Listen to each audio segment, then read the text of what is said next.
والصلاة والسلام على من لا نبي بعده وعلى آله وأصحابه الذين أوفوا وعده. أعوذ بالله من الشيطان الرجيم. بسم الله الرحمن الرحيم. يا أيها الذين آمنوا إذا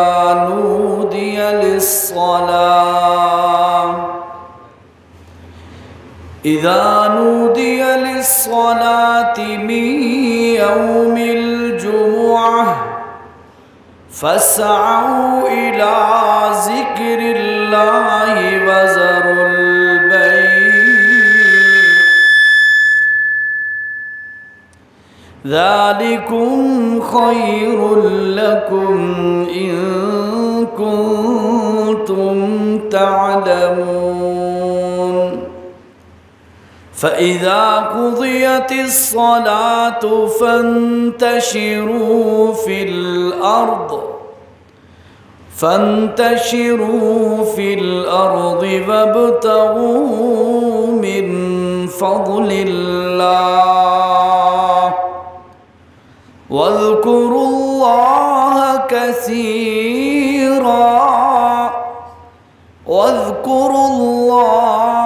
كثيرا لعلكم تفلحون. صدق الله العظيم.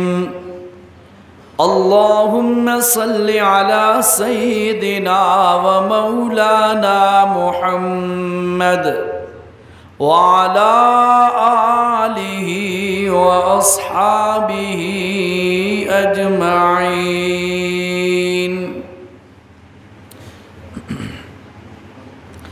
ذی وقار سامعین، آپ کی مسجد کا آج افتتاحی اور ابتدائی جمعہ ہے. اسی نسبت سے چند گزارشات آپ کی گوش گزار کرنے کا ارادہ رکھتا ہوں. اللہ حق بات سمجھانے کی اور پھر سمجھنے کی اور پھر عمل کرنے کی توفیق نصیب فرمائے. جمعہ کا دن شریعت اسلامیہ میں بہت عظمت والا اور بڑی رفعت اور مقام والا دن ہے. اس دن کی اتنی عظمت ہے کہ اللہ نے اس دن کی قسم کھا کے قرآن میں اس دن کی عظمت کو بیان کیا. اور پھر ایک اور موقع پر فرمایا قرآن مجید میں سورۃ جمعہ، اس میں فرمایا لوگوں جس وقت جمعہ کا وقت ہو جائے اور جمعے کے لیے تمہیں بلا لیا جائے اس وقت اپنے کام کاج چھوڑ کر جمعہ کے لیے حاضر ہو جاؤ. اس بات سے بھی جمعہ کی اہمیت کا اندازہ ہوتا ہے. ایک جمعے کی قسم کھانا، دوسرا جمعے کی عزت کا بیان کرنا کہ ہر چیز چھوڑ کر جمعے کے لیے آ جاؤ، اور تیسری اہمیت جمعے کی اس بات سے واضح ہوتی ہے کہ اللہ نے قرآن کے اندر ایک پوری سورت کا نام ہی سورۃ جمعہ رکھ دیا. بتا دیا کہ یہ اتنا اہم ہے کہ قرآن کے اندر ایک سورت کا نام جمعہ ہے، سورۃ جمعہ، جو 28ویں پارے میں ہے.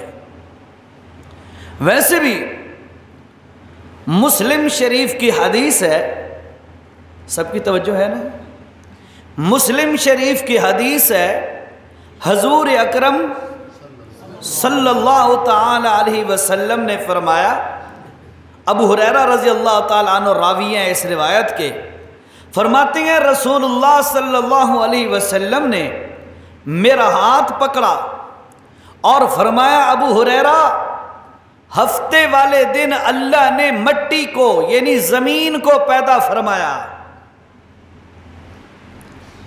اور پھر فرمایا اتوار والے دن اللہ رب العزت نے آسمانوں کو پیدا فرمایا، سوموار والے دن اللہ نے جمادات کو پیدا فرمایا، منگل والے دن اللہ نے ضروریات کی چیزوں کو پیدا فرمایا، بدھ والے دن اللہ نے نور پیدا فرمایا، اور جمعرات والے دن اللہ نے جانور زمین میں پھیلائے، اور جمعے والے دن جمعہ کے بعد عصر کے بعد اللہ رب العزت نے آدم علیہ السلام کی تخلیق فرمائی، او کما قال صلی اللہ علیہ وسلم۔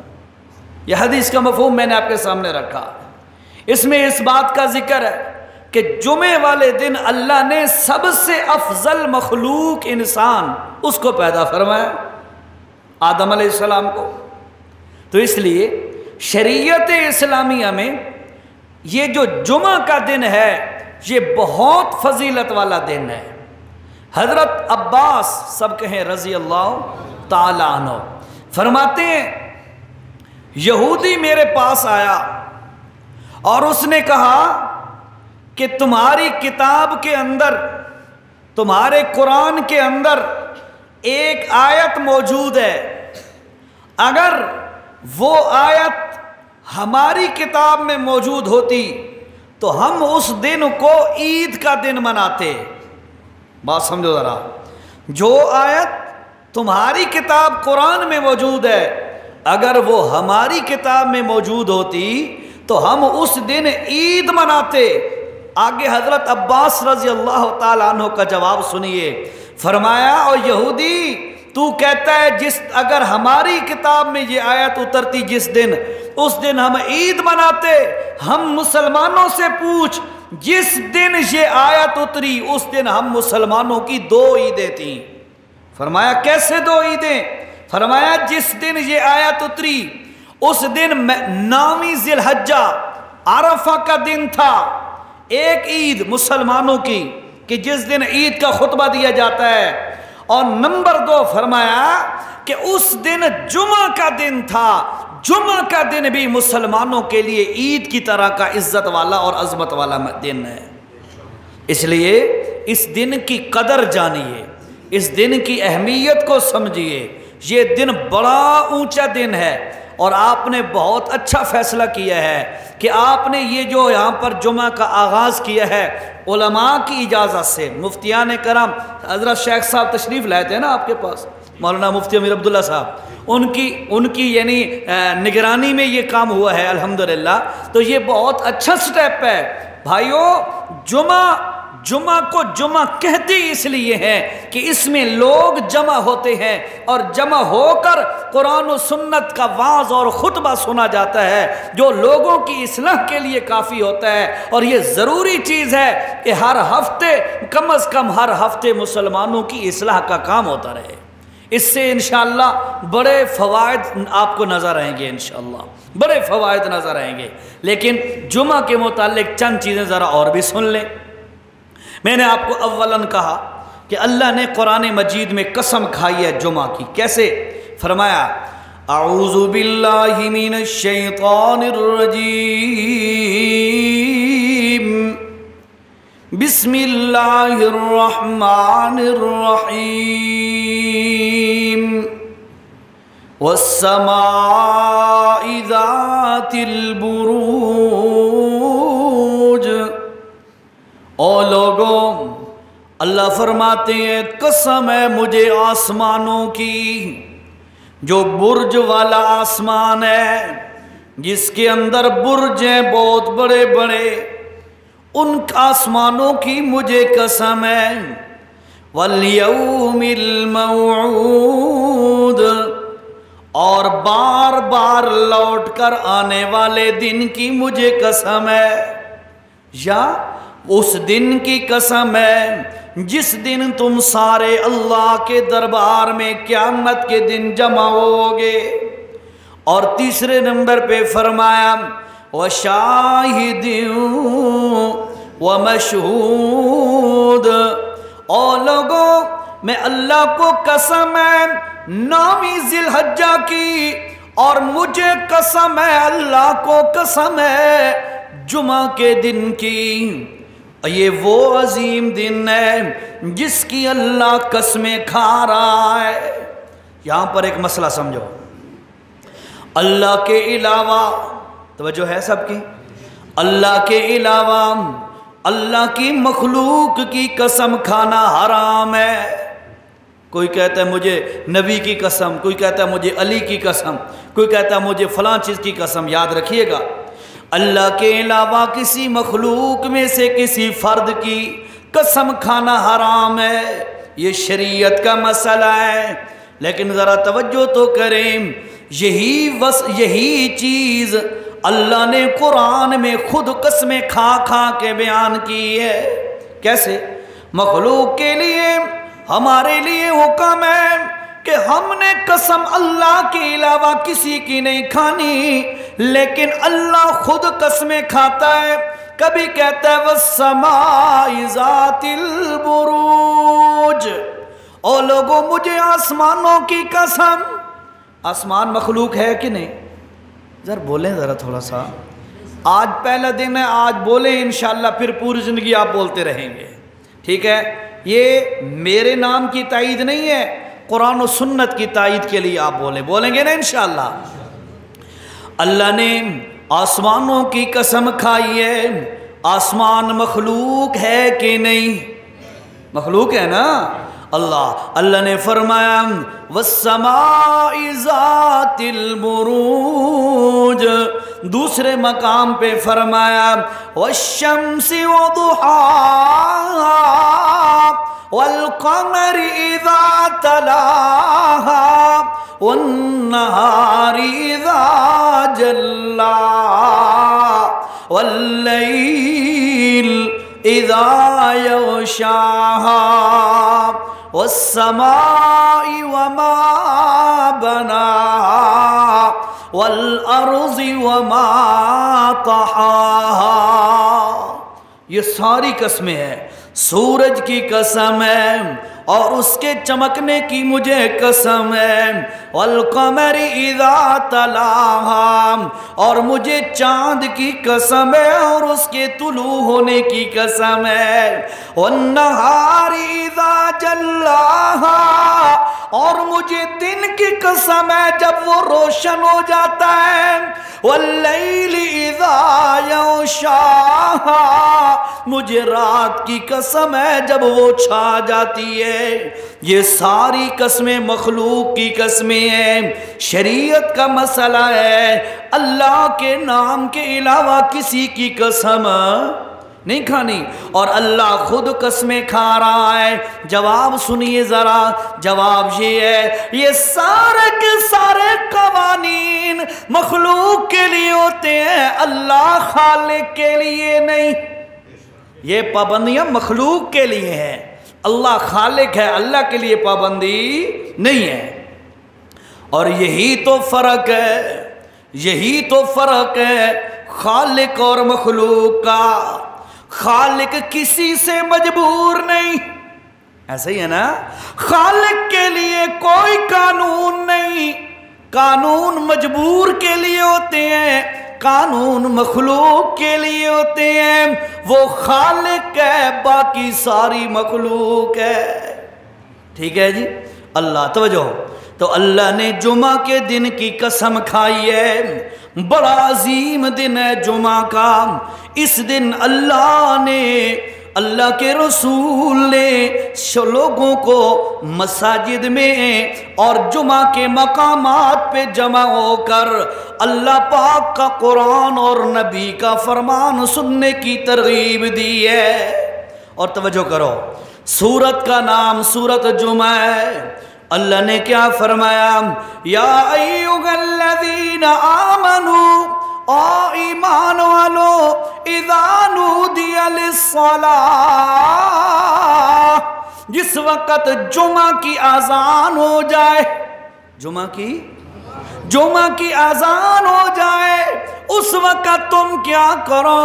فرمایا فَاسْعَوْا إِلَىٰ ذِكْرِ اللَّهِ، تم دوڑ کے آؤ اِلَىٰ ذِكْرِ اللَّهِ، اللہ کے ذکر کی طرف۔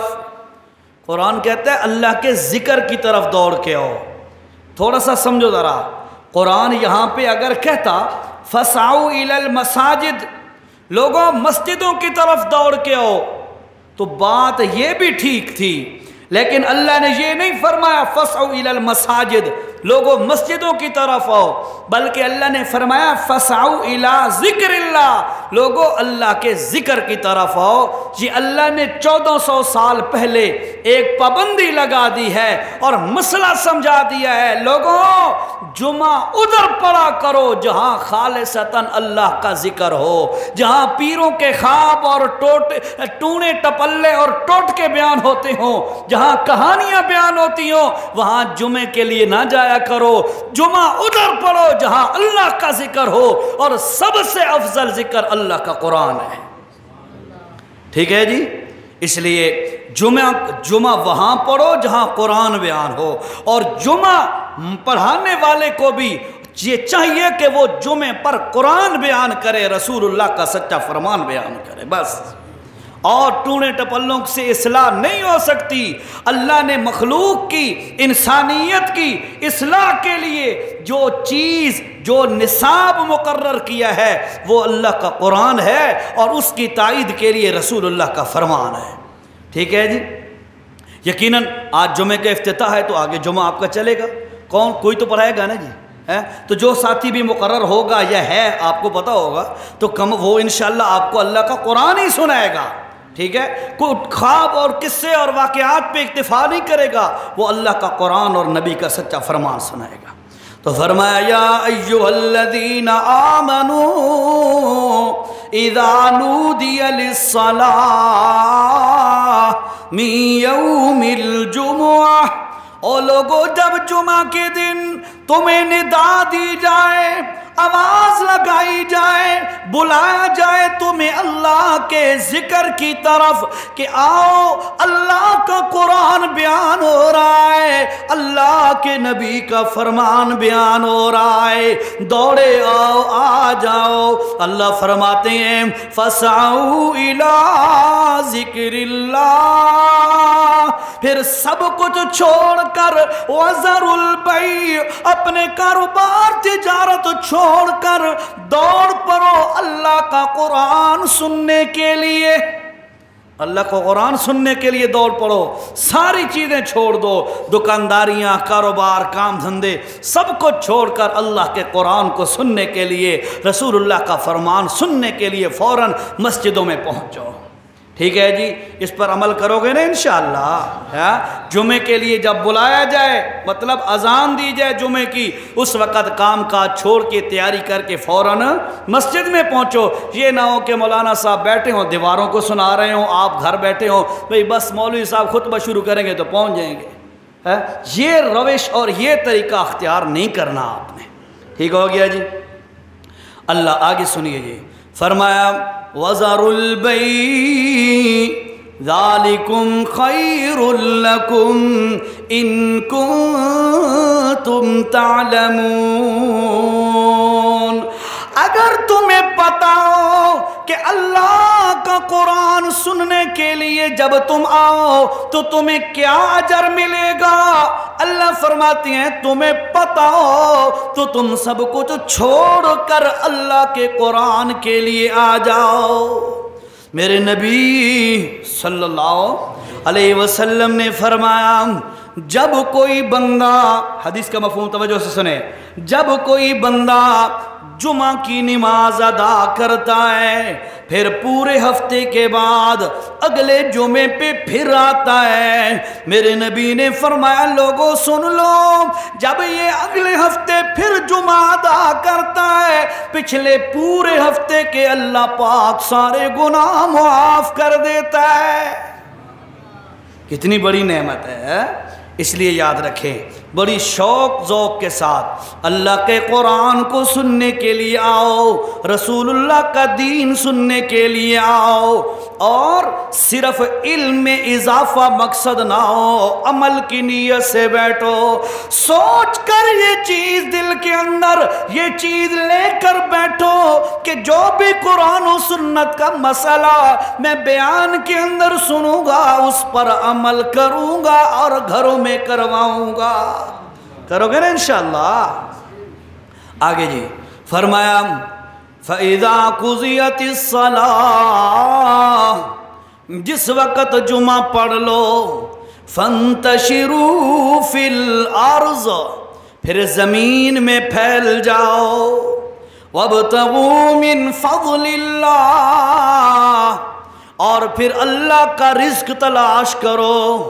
یہاں پہ علماء نے لکھا ہے، توجہ، علماء نے لکھا ہے جمعہ کی نماز کے بعد اگر کوئی بندہ کاروبار کرے گا تو اللہ اس میں زیادہ برکت دے گا، اس میں برکت زیادہ ہوگی۔ جو بھی کام دنیا کا کرو گے نا جمعے کے بعد اس میں برکت زیادہ ہوگی۔ کیوں؟ اس لیے کہ تو آپ نے جمعہ کے لیے کاروبار چھوڑا، اللہ کے حکم کی تعمیل کی ہے، اور پھر اللہ پاک بھی اس کے لیے بدلہ تمہیں دنیا میں ہی عطا کر دے گا، برکت ہی برکت آ جائے گی۔ ٹھیک ہے جی، اس لیے کوشش کریں گے نا جمعے پہ ٹائم پہ پہنچیں گے۔ آگے سنیے جی، اب دیکھو میرے بھائیوں، ہم بڑے سست لوگ ہیں، بڑے کمزور لوگ ہیں، دنیا کو بڑی اہمیت دیتے ہیں، دین کے معاملے میں ہم ہیلے بہانے سے کام کرتے ہیں۔ ہونے گیا جی، ابھی پہنچا جی، بس میں پہنچا جی، یہ ہماری سوچ ہوتی ہے۔ کرتے کرتے عموماً ہم بالکل آخر پہ جا کے پہنچتے ہیں، یہ بیانات میں جمعے پر ان مواقع پہ۔ تو سوچو ذرا، ہیلے بہانے جو اس دین کے معاملے میں کرے گا اللہ پاک اس کا انجام کیا کرتا ہے۔ ذرا آپ کو ایک واقعہ سناتا ہوں قرآن کا، آپ حیران ہو جاؤ گے۔ اللہ نے فرمایا، پہلا پارہ ہے، وَلَقَدْ عَلِمْتُمْ الَّذِينَ اعْتَدَوْا مِنْكُمْ فِي السَّبْتِ فَقُلْنَا لَهُمْ كُونُوا قِرَدَةً خَاسِئِينَ۔ توجہ، فرمایا میرے پیغمبر آپ کو پتہ ہونا چاہیے ایک قوم وہ بھی گزری ہے جن کے لیے ہم نے عبادت کا دن ہفتے کا مقرر کیا۔ توجہ کرو ذرا، بات کو سمجھنا ہے، ذرا ڈیپلی سمجھے ذرا۔ ایک وہ قوم ہے جس کے لیے عبادت کا دن ہفتے کا دن ہے، اور ایک وہ قوم ہے جس کے لیے عبادت کا دن اتوار کا دن ہے، اور ایک مسلمانوں کی قوم ہے جس کے لیے عبادت کا دن جمعے کا دن ہے۔ ایسا ہی ہے نا، ہفتے کا دن یہود کے لیے، اتوار کا دن نصارہ کے لیے، اور جمعہ کا دن مسلمانوں کے لیے۔ اب توجہ، یہودیوں میں سے ایک گروہ نے، ایک پارٹی نے اللہ کے اس دن کے اندر خیانت کی۔ میں اس لیے یہ سنا رہا ہوں تاکہ اللہ تعالی ہمیں خیانت کرنے سے بچائے۔ توجہ جی، ان کو اللہ کے نبی نے اللہ کا حکم سنایا، اے قوم والو خبردار، تم نے ہفتے والے دن، کیونکہ وہ دریا کے کنارے پہ رہتے تھے اور مچھلیاں پکڑنا، شکار کرنا مچھلیوں کا، یہ ان کا ایک یعنی آمدن کا ذریعہ بھی تھا، اور اسی سے وہ اپنا سسٹم چلاتے تھے، ماہی گیر تھے، مچھلیاں پکڑنے والے۔ اللہ نے فرمایا پورا ہفتہ مچھلیاں پکڑو سوائے ایک دن کے، اور وہ دن کون سا ہے؟ ہفتے والا دن۔ ہفتے والے دن تم نے مچھلیاں نہیں پکڑنی، باقی دنوں میں مچھلیاں پکڑو، کوئی منع نہیں ہے، اور ہفتے والے دن تم نے اللہ کی عبادت کرنی ہے۔ اب وہ اس طرح کرنا شروع ہو گئے، ہفتے والے دن مچھلیاں نہیں پکڑتے تھے، باقی ایام میں وہ مچھلیاں پکڑتے۔ اللہ تعالیٰ نے ان کو آزمایا، ان پر آزمائش ڈالی۔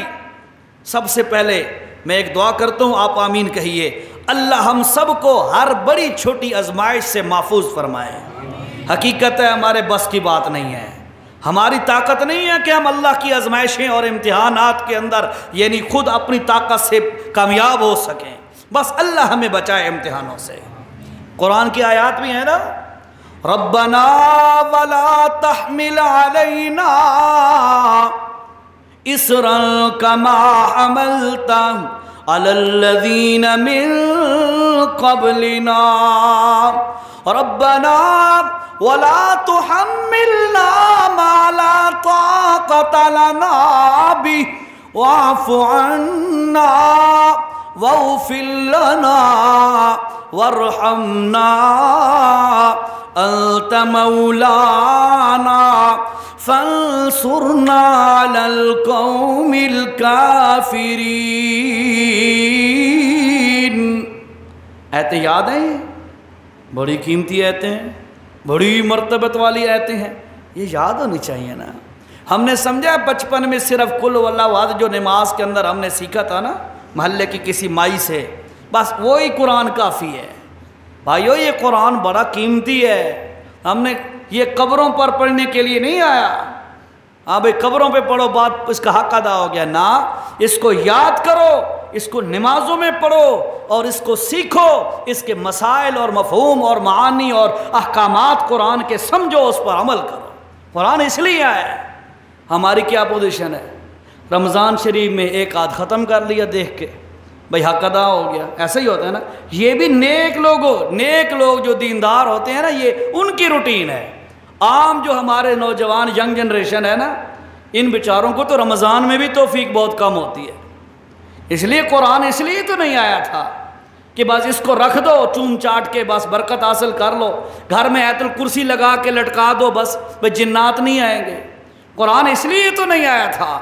قرآن میں اللہ نے فرمایا افلا یتدبرون القرآن، تم قرآن میں غور نہیں کرتے؟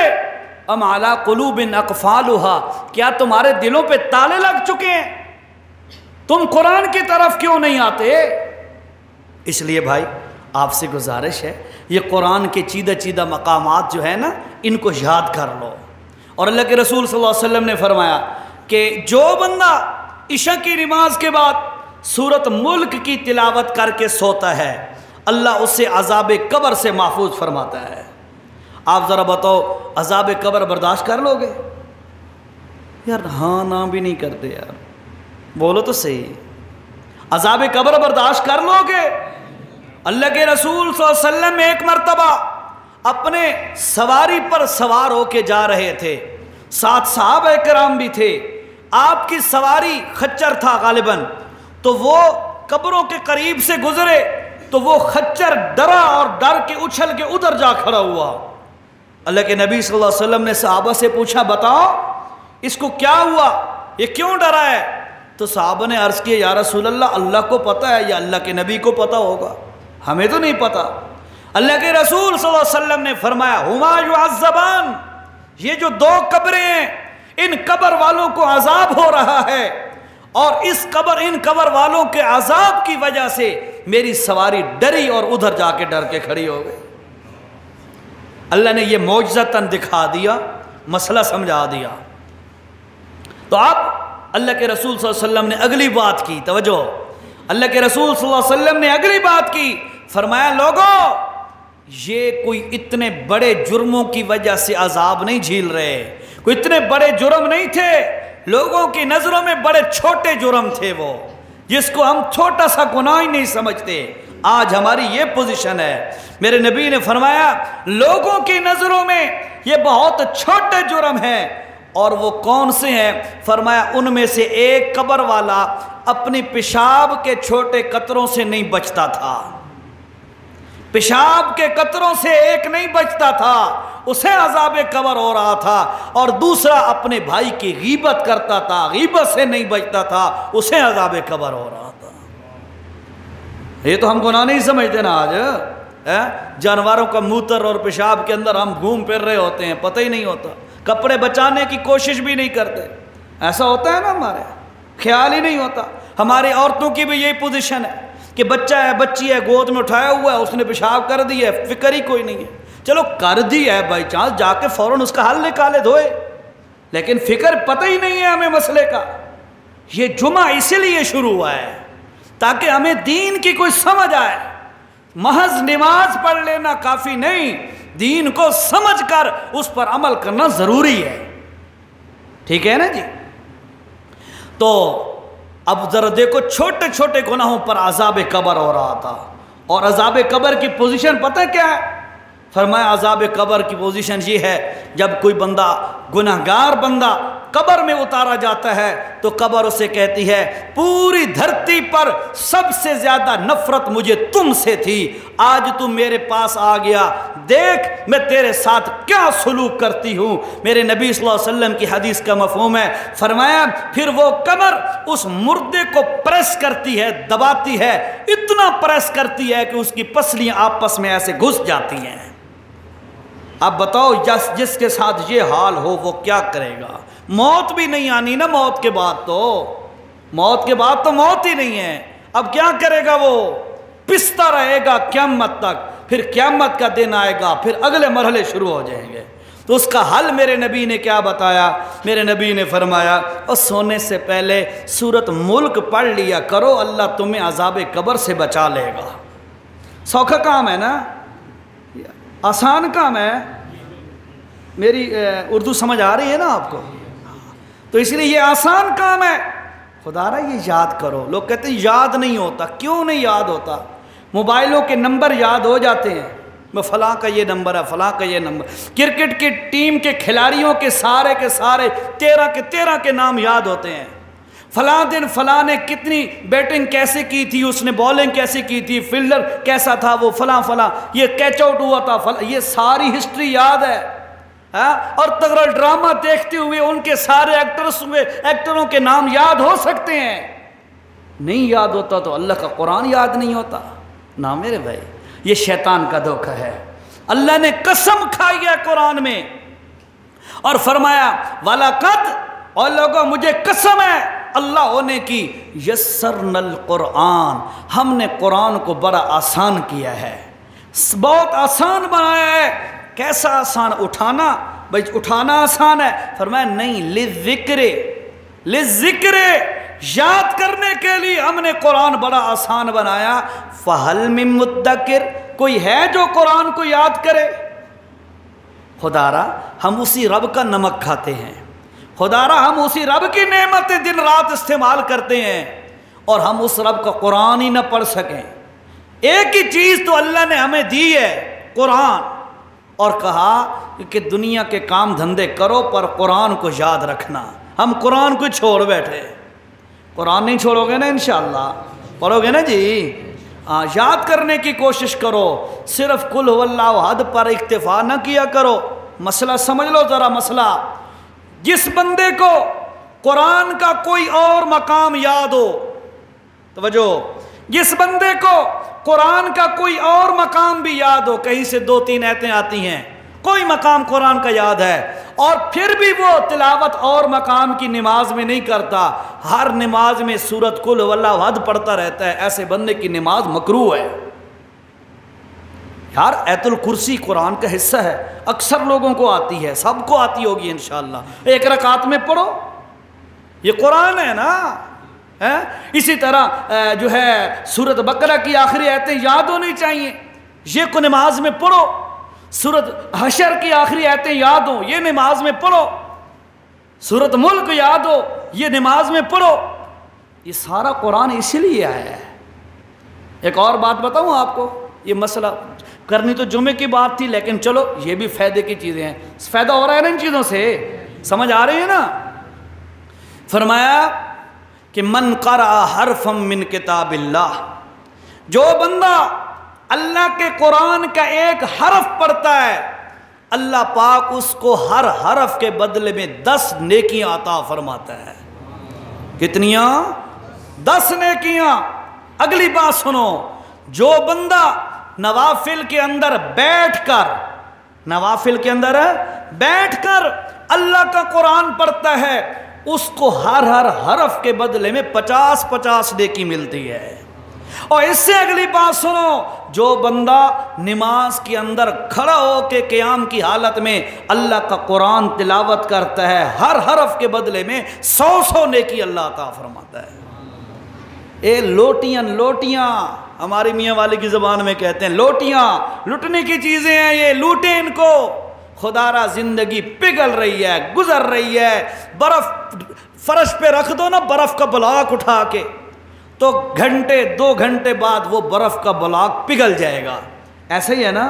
اچھا برف کا ایک اور بلاک لو، پانی کے ٹب میں رکھ دو، یہ بھی پگھل جائے گا 2-2.5 گھنٹے بعد، دونوں پگھل جائیں گے۔ لیکن یاد رکھو جو فرش پہ پڑا ہے نا بلاک، وہ پگھل کے ضائع ہو گیا، کوئی فائدہ حاصل نہیں ہوا۔ جو ٹب میں پڑا ہے یہ بھی پگھلا ہے اسی طرح، لیکن اس کا فائدہ یہ ہوا کہ اس نے پانی کو ٹھنڈا کر دیا ہے۔ تیری میری زندگی سو کر بھی گزر رہی ہے، عیاشیوں میں بھی گزر رہی ہے، بغاوتوں میں بھی گزر رہی ہے، اللہ کے دین سے دور ہٹ کے بھی گزر رہی ہے، یہ تو گزر رہی ہے، ضائع ہو رہی ہے۔ اسی زندگی کو ٹھنڈا بنا، قبر کو ٹھنڈا کر، اللہ کی قسم زندگی گزار، رب کا کہنا مانتے ہوئے، رسول اللہ کی تعلیمات کو مانتے ہوئے زندگی گزار، یہی تیری زندگی تیری آخرت کو ٹھنڈا کر دے گی۔ کوشش کرو گے نا انشاءاللہ۔ یہ جمعہ کا دن اسی لیے ہے، یہ مسلمانوں کی عید ہے، جمعہ اجتماع سے ہے، جمعہ یعنی لوگوں کا اکٹھا ہونا، اکٹھا ہو کر قرآن و سنت کو سننا۔ حضرت ٹائم کیا ہے؟ 1:45 ہو گئے؟ اچھا، اللہ اکبر۔ کتنے بجے بس کرنا ہے؟ 2:05 تھے، 2:15 جماعت کھڑی کرنی ہے، بس ٹھیک ہے جی، توجہ فرمائیں۔ اللہ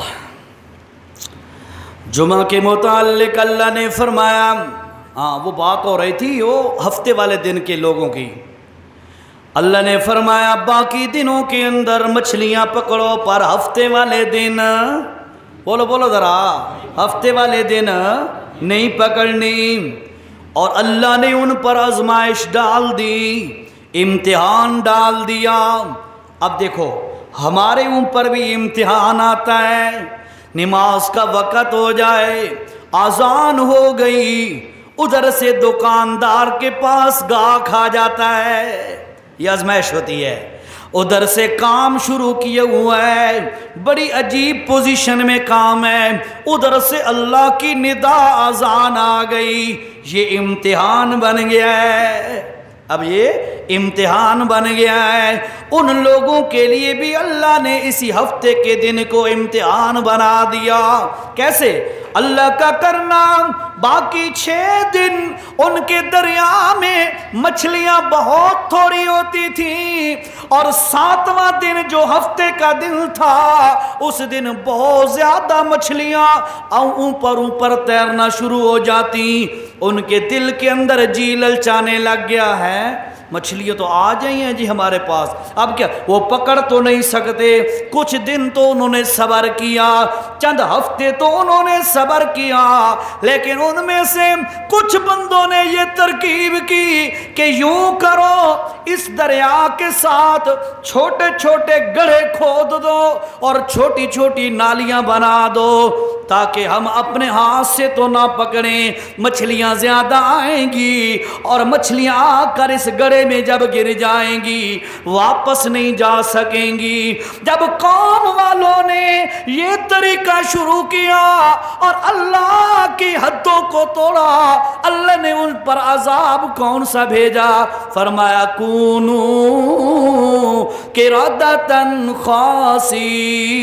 خاسئین، فرمایا رات کے وقت وہ سوئے آرام سے، نیند کے اندر وہ پڑے تھے، اللہ کا قہر ان پہ آیا، اللہ نے فرمایا ساری قوم والے بندر بن جاؤ۔ جب صبح اٹھے تو ساری کی ساری قوم بندر بن چکی تھی۔ یہ اللہ کی پکڑ آئی، کیوں؟ انہوں نے اللہ کی جو پابندی تھی اس کے اندر اتار چڑھاؤ کیا، ہیلے شروع کر دیے۔ اس لیے مسلمانوں اللہ نے منع کیا ہے کہ جب جمعہ کی اذان ہو جائے اس وقت اپنے کام کاج چھوڑ کے جمعہ کے لیے پہنچو۔ تو اس لیے اس میں ہیلے بہانے نہ کرنا، خدا را ہیلے بہانے نہ کرنا۔ یہ جمعہ آپ کا تب کامیاب ہوگا جب تمام کے تمام ساتھی اخلاص کے ساتھ اپنی مسجد کے اندر جمعہ پڑھنے کے لیے ٹائم پہ پہنچو گے انشاءاللہ۔ پہنچو گے نا انشاءاللہ؟ آگے دیکھیے، جمعہ مسجد میں پڑھا جاتا ہے، اس میں اللہ نے کیا ایک اور حکم دیا ہے۔ سورت کا نام سورت نو ہے۔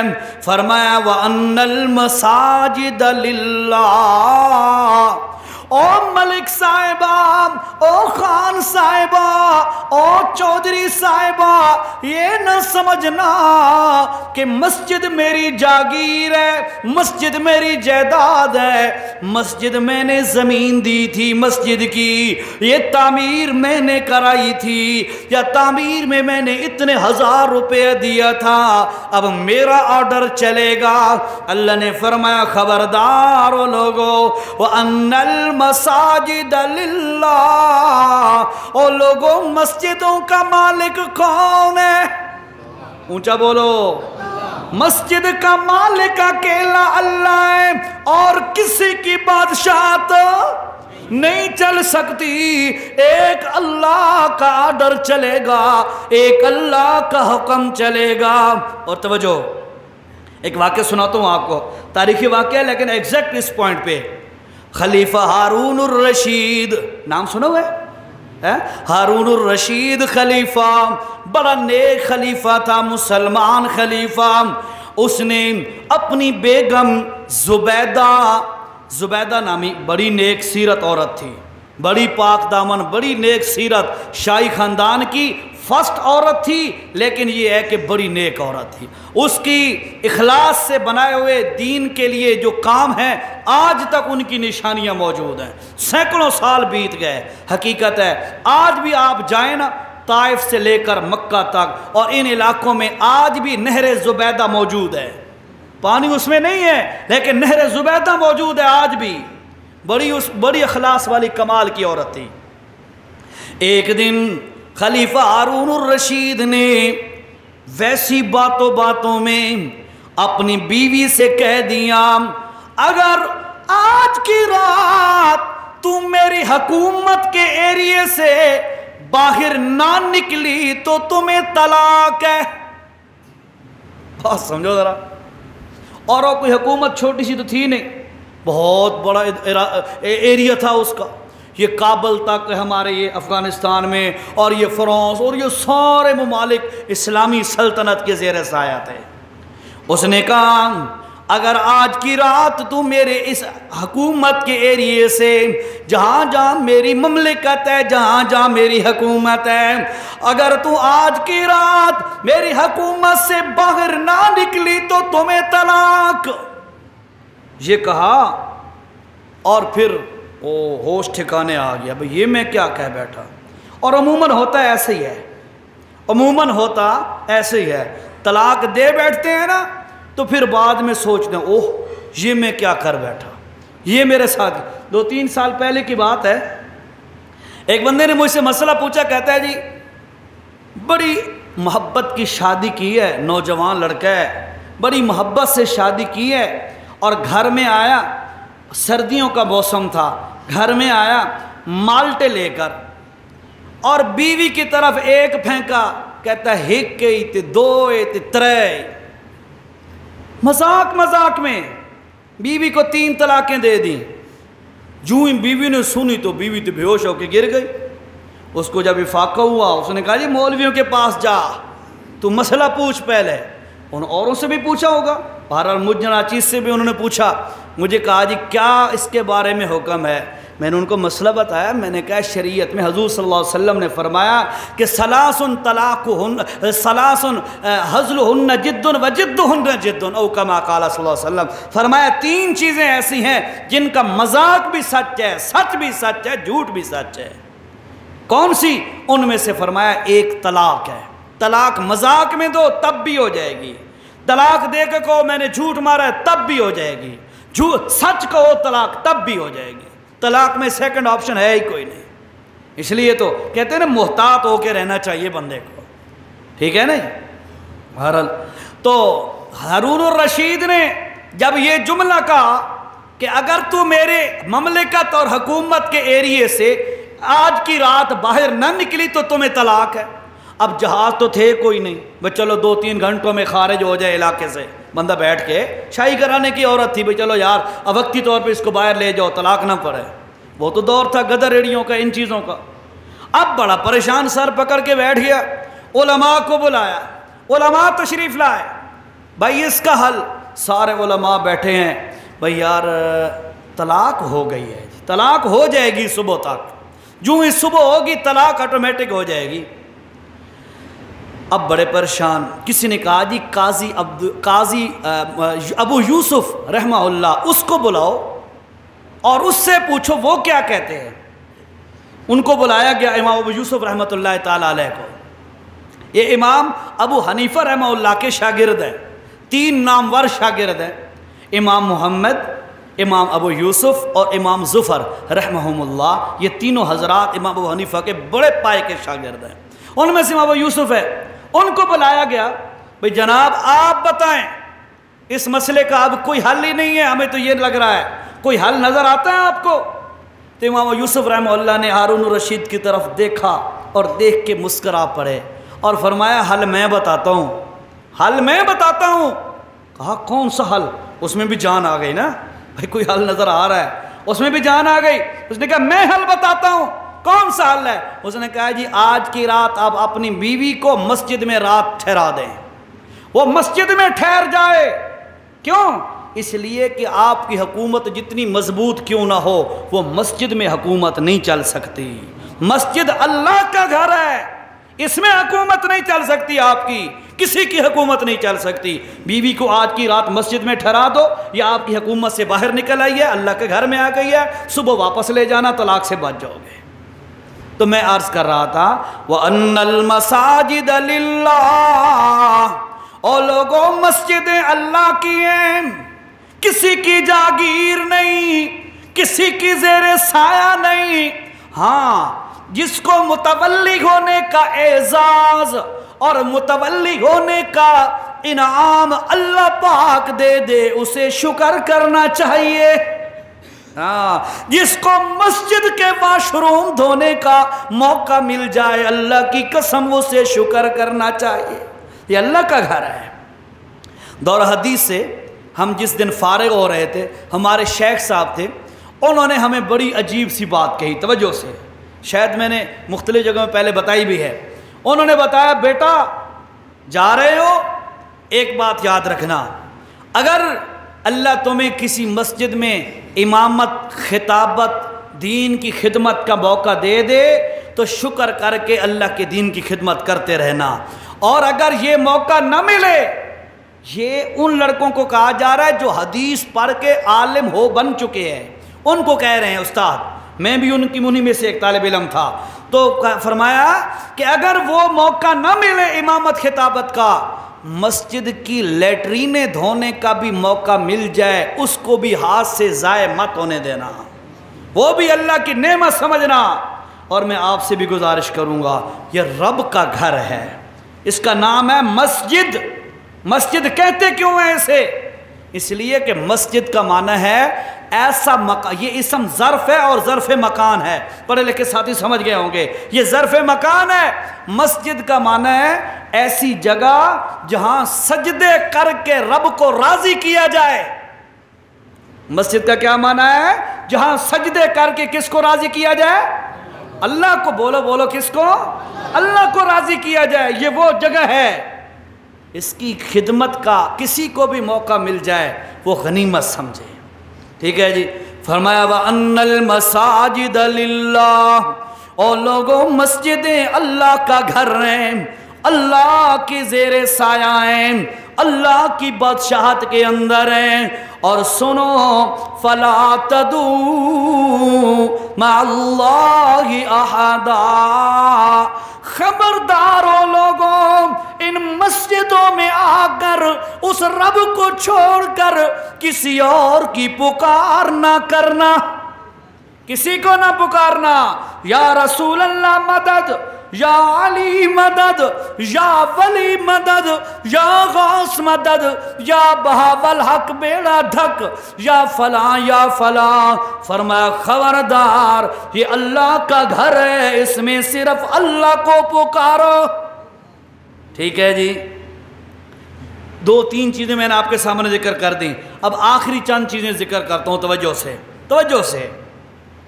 فرمایا لوگوں، یہ جو مسجدیں ہیں جن کے اندر نماز پڑھی جاتی ہے، جن کے اندر سجدے کیے جاتے ہیں، جن کے اندر اللہ کو راضی کیا جاتا ہے، ان مسجدوں کے متعلق ضروری بات یہ ہے کہ ان مسجدوں کو تعمیر کون کرے، ان مسجدوں کا نظام کون چلائے؟ صرف چندے دے کر کام چلائے نہ۔ فرمایا لوگوں سنو، انما یامر مساجد اللہ، او لوگوں مسجدیں وہ تعمیر کرے، انما یامر مساجد اللہ من آمن باللہ والیوم الآخر، جس کا اللہ پر بھی ایمان ہو اور قیامت پر بھی۔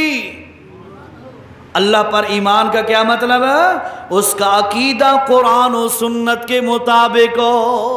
سٹیج پہ بیٹھنے والا بھی وہ جس کا عقیدہ قرآن و سنت کے عین مطابق ہو، اور مسجد کے اندر مداخلت کرنے والا جو بھی ہو اس کے لیے ضروری ہے کہ اس کا عقیدہ ٹھیک ہونا چاہیے۔ ہاں، اور پھر فرمایا والیوم الآخر، آخرت پر بھی ایمان ہو۔ یہ نہ ہو کہ مسجد کے معاملات میں کسی کی طرفداری شروع کر دے، خیانت شروع کر دے، دھوکہ دہی شروع کر دے، نہ، بلکہ اللہ کا ڈر ہو قیامت کے دن کا کہ میں نے قیامت کے دن اللہ کے دربار میں حاضر ہونا ہے۔ ایک نمبر دو، وَأَقَامَ الصَّلَاةَ، کہ نماز قائم کرنے والا ہو۔ یہ نہ ہو کہ آپ کی ڈھوک پر جمعہ تو شروع کرا دیا شروع کرانے والوں نے، لیکن خود جمعہ پڑھنے ہی نہیں آتے۔ ایسا نہ ہو خود جمعہ پڑھنے بھی نہ آئے، یا پیسہ آ کر ہر مہینے 500,000 روپیہ تو دے دے لیکن نماز کے لیے مسجد میں نہ آئے۔ اللہ نے فرمایا ایسے بندوں کی ضرورت ہمیں نہیں ہے، وہ بندہ چاہیے جس کا عقیدہ بھی ٹھیک ہو اور جو بندہ نماز کا پابند ہو۔ اس کا مطلب یہ ہوا آپ نے جمعہ شروع کیا ہے، سب سے پہلے آپ کا حق ہے کہ آپ پہلے آ کے بیٹھیں، تب تو جمعہ قائم ہوگا نا، تب قائم ہوگا جب آپ پہلے آ کے بیٹھیں گے۔ اور پھر فرمایا وَآتَ الزَّكَاةَ، اور یہ نہ ہو کہ فلاں کی جیب سے 500 نکالنا ہے، فلاں کی جیب سے 500 نکالنا ہے، لوگوں سے چندے وصول کرنے ہیں اور اپنی جیب سے 1 روپیہ بھی نہیں لگانا۔ نہیں، ایسا نہیں ہے۔ جتنی در غریبی ہو لوگوں سے بھی مسجد کے لیے تعاون لے رہا ہے تو آپ اپنی جیب سے بھی حسب توفیق تعاون کرے، ٹھیک ہے؟ آپ بھی تعاون کرے، خود بھی۔ اور آخری بات، وَلَمْ يَخْشَ إِلَّا اللَّهَ، بیان کرنے والا ہو یا انتظامی معاملات میں یا نماز پڑھانے والا ہو، وہ سمجھ لیں کہ اللہ کے علاوہ کسی سے نہیں ڈرنا، کسی کا ڈر نہ ہو دل میں۔ مغلیہ دور کی بات ہے، مغلیہ دور کی، اب یاد نہیں ہے میرا ذہن میں اس کا نام، وہ بابر تھا یا جہانگیر تھا یا جو بھی تھا، مغلیہ دور کا بادشاہ۔ تو وہ مسجد کے اندر تھوڑا لیٹ ہو گیا پہنچتے ہوئے نا، جماعت کھڑی، وہ بادشاہ بھی بڑے نیک لوگ تھے نا، آج کی طرح کے تو تھے نہیں۔ تو وہ مسجد میں جب پہنچا تو مولوی صاحب سارے لوگوں کو بٹھائے بیٹھے ہیں، بادشاہ سلامت آ رہے ہیں، ان کے آنے تک تھوڑا انتظار کرو۔ تو مولوی صاحب اب بڑا ذہن میں خوش تھا، بھائی میں نے بادشاہ کی رعایت رکھی ہے تو بادشاہ مجھے نوازے گا، بادشاہ مجھے انعام دے گا، نوازے گا۔ تو اس نے کیا کیا، جماعت لیٹ کر آئی، جب بادشاہ سلامت آئے تو پھر اس نے کہا جی اب آ گئے ہیں ملک صاحب، شاہ ہمارے وڈیرے صاحب، اب جو ہے جماعت کھڑی کرو۔ جب جماعت کھڑی ہو گئی، جماعت کے بعد بادشاہ سلامت نے اسے بلایا، ادھر آ بھائی مولانا ادھر آ، جماعت کیوں لیٹ کر آئی ہے؟ انہوں نے کہا جناب آپ کے لیے۔ اس نے کہا میں بڑا یا رب بڑا؟ تو نے میری رعایت رکھی ہے، چل فارغ، اس کو بھگا دیا۔ اور یاد رکھو بھائیو، جس مسجد میں لوگوں کی رعایت رکھی جائے، بھائی فلاں چندہ زیادہ دیتا ہے تو تھوڑا صبر کرو یار، ٹائم ہونے والا، خیر ہے یار، چند سیکنڈ انتظار کر لو، میں اللہ کی قسم کھا کے کہتا ہوں یہ میرا مشاہدہ ہے، اس مسجد میں کبھی فتنہ ختم نہیں ہو سکتا، فتنہ پیدا ہوتا رہتا ہے اس مسجد میں، نت نیا فتنہ کھڑا ہوگا۔ اس لیے ٹائم ہو جائے فکس ٹائم پہ کھڑا کر دو، جمعے کی نماز ہے یا دوسری نمازیں ہیں، کسی کی رعایت نہ رکھو ٹائم پہ۔ مثلا او جی فلاں بندہ سنتیں پڑھ رہا ہے جی، تھوڑا کیوں انتظار کرو؟ اس کو چاہیے تھا نا وہ پہلے دیکھتا، بھئی میرے پاس اتنا ٹائم نہیں ہے کہ میں نماز سے پہلے 4 سنتیں پوری کر لوں گا، تو اس کو پہلے سوچنا چاہیے تھا، اس نے نہیں سوچا، تو آپ بھی اس کے لیے نہ سوچیں، آپ فوراً اپنے ٹائم پہ نماز کھڑی کر دیں۔ یقین کرو ان پالیسیوں پہ عمل کرو گے، انشاءاللہ آپ کی نماز، آپ کی مسجد، آپ کا جمعہ کامیاب سے کامیاب تر ہوتا رہے گا۔ کرو گے نا انشاءاللہ؟ حضرت ٹائم دسا جی، ہو گیا ٹائم، ٹھیک ہے۔ ایک آخری بات سنو پھر بات پوری کروں۔ وَلَمْ يَخْشَ إِلَّا اللَّهِ، وَلَمْ يَخْشَ إِلَّا اللَّهِ کے اندر ایک تو یہ ہے کسی کی رعایت نہ کرو، ٹائم پہ آ جاؤ۔ دوسری مین چیز ہے کہ وَلَمْ يَخْشَ إِلَّا اللَّهِ، اس مسجد کے اندر صرف اللہ کی توحید بیان ہو، پیغمبر علیہ السلام کا سچا فرمان بیان ہو، اس کے علاوہ اگر کوئی آ کے بدعت کرنا چاہتا ہے ڈرنے کی ضرورت نہیں ہے، فوراً روک دو۔ بھائی یہ اللہ کا گھر ہے، یہ رسول اللہ کے حکم کے مطابق ہے، ہم اس میں بدعت نہیں آنے دیں گے، شریعت کے خلاف کام نہیں ہونے دیں گے، کسی سے ڈرنے کی ضرورت نہیں ہے۔ اللہ کی قسم بدعت کے مقابلے میں، شرک کے مقابلے میں جب موحدین ڈٹ جاتے ہیں، اللہ نے فرمایا ثم ننجی رسلنا، جیسے میرے نبی ڈٹ جاتے تھے توحید کے اندر، توحید کے ساتھ مل کے توحید کا جھنڈا لے کر جب ڈٹ جاتے تھے، ثم ننجی رسلنا، تو ہم رسولوں کو نجات دیتے تھے اور بچا لیتے تھے۔ والذین آمنوا کذالک ننجی المؤمنین، اگر کوئی مومن بندہ بھی اللہ کی توحید پر ڈٹ جائے گا، پیغمبر کی سنت پر ڈٹ جائے گا، اللہ فرماتے ہیں میرا وعدہ ہے میں اس دی بھی کانڈ نہ لگن دے سا۔ ٹھیک ہے جی، اس لیے آپ کی مسجد ہے، اس میں جمعے کا ابتدا ہو گیا الحمدللہ، اب جمعہ کی نماز پڑھیں گے باقاعدہ، تو اب ہوگا جمعہ۔ مختصر یہ ہے کہ اس کے اندر جو چیزیں ضروری تھیں، جمعہ بڑا اہم دن ہے، اس کی قسمیں اللہ نے قرآن میں کھائی، میں نے شروع میں آپ کو بتا دیا، اور صحابہ فرماتے ہیں ہماری یہ عید ہے، یوں سمجھو اتنا خوشی کا دن ہے۔ اور اس کی اہمیت دیکھو، قرآن کے اندر اللہ نے پوری سورت کا نام ہی سورت جمعہ رکھ دیا ہے، اور اہمیت دیکھو، فرمایا جو بندہ جمعہ کی نماز پڑھے اگلے جمعے پھر جمعہ کی نماز ادا کرے، اللہ پاک جمعہ کی برکت سے ہفتے کے پورے گناہ معاف کر دیتا ہے۔ یہ اللہ کے انعامات ہیں، لیکن یاد رکھیے گا اس جمعے کے لیے کچھ پابندیاں بھی ہیں، کچھ شرائط بھی ہیں۔ شرائط میں نے آپ کو بتائیں، پابندیاں کیا مطلب کہ جس وقت جمعے کے لیے بلایا جائے اس وقت دنیا کے کام دھندے چھوڑ کر سیدھا اللہ کے گھر میں آ کر جمعے کا واعظ سنو، خطبہ سنو، جمعے کی نماز ادا کرو، یہ چیزیں ضروری ہیں، ان کی پابندی کرو گے۔ نمبر 2، جو بندے انتظامیہ ہیں خاص طور پر، یا جو حصہ ڈالتے ہیں چند وغیرہ کا، ان سب کو چاہیے اپنے عقائد کی اصلاح کر لیں، اور اس کے بعد ان سب کو چاہیے نماز کے پابند بن جائیں، اور ان سب کو چاہیے کہ وہ اپنی جیب سے مزید تعاون کریں، اور ان سب کو چاہیے سوائے اللہ کے کسی سے نہ ڈریں، ایک اللہ کا لحاظ رکھیں، ایک دین کا لحاظ رکھیں، کسی کا لحاظ نہ رکھیں۔ جب اس طرح کرو گے اللہ فرماتے ہیں فَعَسَىٰ أُولَٰئِكَ أَن يَكُونُوا مِنَ الْمُهْتَدِينَ، نتیجہ کیا نکلے گا؟ یہی آپ کی مسجد ہدایت کا چشمہ بن جائے گی، جو بھی آتا جائے گا ہدایت کا چلو پیتا جائے گا، کامیاب ہوتا جائے گا انشاءاللہ۔ اللہ ہم سب کو عمل کی توفیق نصیب فرمائے۔ سنتیں بتا دو، سنتیں پڑھ بتا دو۔